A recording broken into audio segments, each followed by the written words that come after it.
ఈ లోకాన్ని విడిచిపెడితే, ఈ జీవితాన్ని ముగించుకుంటే రెండు ద్వారాలు. నీకు అర్థం కూడా చెప్తున్నాను. ఒకటి పై ద్వారం, రెండు క్రింది ద్వారం.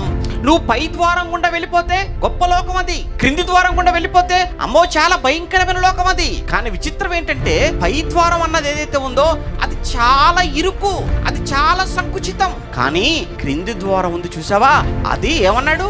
నాశనము అన్నాడు. అది ఈ నాశనమునకు వెళ్ళు ద్వారము విశాలమును, దాని ద్వారా ప్రవేశింపజూచువారు అమ్మో అనేక మంది వెళ్ళేటువంటి ద్వారము విశాలముగాను, కొద్ది మంది వెళ్ళేటువంటి ద్వారము ఇరుకుగాను. అంటే చిన్నదిగా ఉంది. ఎందుకు చిన్నదిగా ఉందయ్యా అంటే, కొద్ది మందే వస్తారు ఇక్కడికి.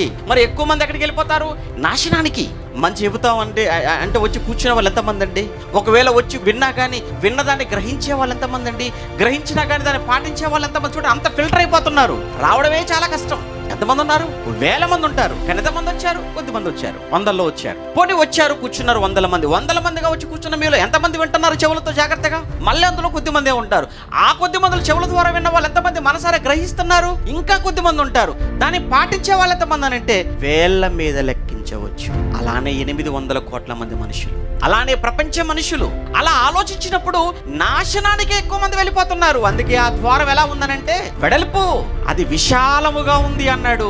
స్వర్గానికి వెళ్ళే ద్వారం అది చాలా ఇరుకుగా ఉంది అన్నాడు. అది యేసుక్రీస్తు వారు చాలా బాధతో వేదనతో చెప్పిన మాట అండి.